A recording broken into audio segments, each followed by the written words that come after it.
Hey everyone, this is Chesko. I just want to make a really quick video about what I'm currently working on and what you can expect in the next 6 months or so. This will be really short because I don't have a lot of time myself. I've got a lot to work on right now, so I'll try to keep it brief.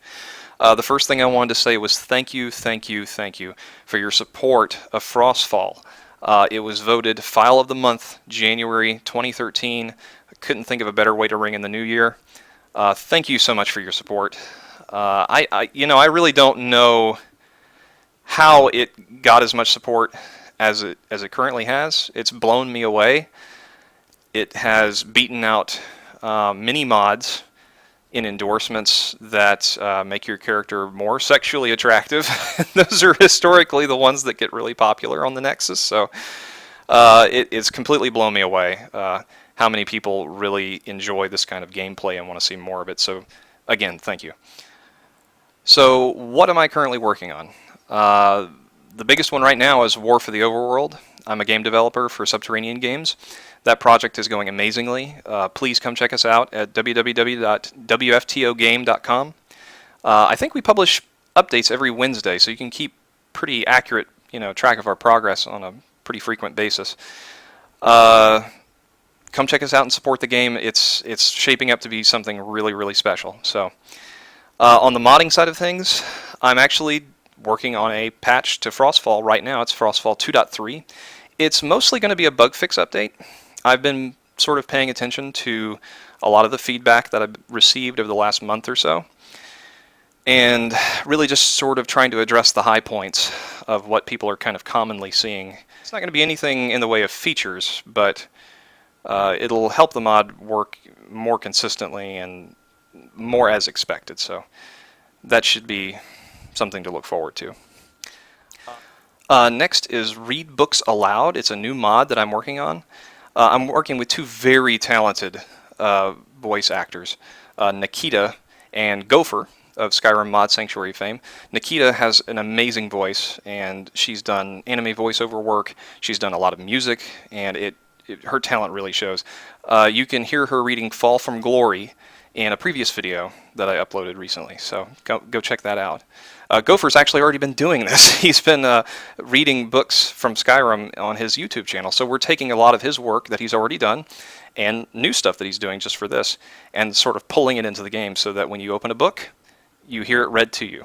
And I've even added a feature where you can close the book and keep adventuring, and you can keep hearing the audio play, and it'll cut out and resume when you go into combat or you get in dialogue with an NPC. So it's going to be really, really cool, I think. So and I can't take credit for the idea. Nikita actually approached me about it, and we've worked on it together. So anyway, look forward to that in the next month or so.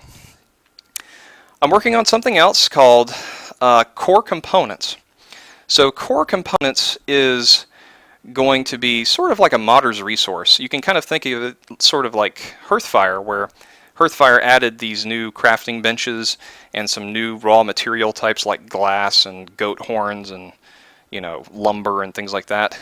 We're taking that idea and multiplying it, and it's going to be it's sort of a big modder's resource that you can use as a master for your own project and build on top of. So say you're an armor modder and you have a bunch of clothing that you want to add to the game, and it's in a bunch of different colors, and you want to allow the player to dye these armors different colors. Well, you can just use our dyes, and you can use our spinning wheel. So we're going to be adding things like spinning wheels and carpenter's workbenches and artificer's workbenches for things like Dwemer, steampunk kind of stuff. So that's going to be really cool. I'll have more information about this later. It's still kind of in the planning stages, and I'm actually not going to be doing most of the work. Chris Halla, I hope I'm saying that right, she'll be doing a lot of the work for that, so that's going to be cool. And the last thing I want to talk about is Last Seed. So Last Seed is a Hunger, Thirst, and Sleep mod that I'm working on that's sort of a sister to Frostfall.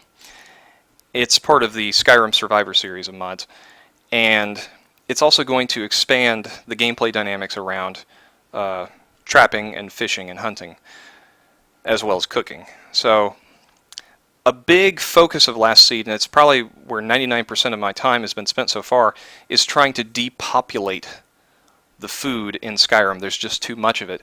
And, you know, for a survival mod to mean anything to me, I think that you have to have that scarce resource. And many times when I've been talking about it, I've equated it to making a Resident Evil game and then putting ammo dispensers in every single room in the game. You know, the gameplay dynamic is now meaningless. So for a needs mod to mean anything to me, I think that we've got to do something about the food. So that means faster, smarter, more intelligent animals. So you should not be able to chase down a deer or a rabbit and beat it to death with a club. That's just that's ridiculous. So that shouldn't happen much anymore. And there'll be stiffer penalties for things like stealing food. More food will be able to be stolen. There's a lot of food right now just laying around in the world that you can just pick up and nobody cares. So it's those sorts of things that I'm really trying to address in order to encourage the gameplay that I want. So that's Last Seed. And that's all I have. I just want to give you a quick update about what I'm doing, and let me know what you think. Take care.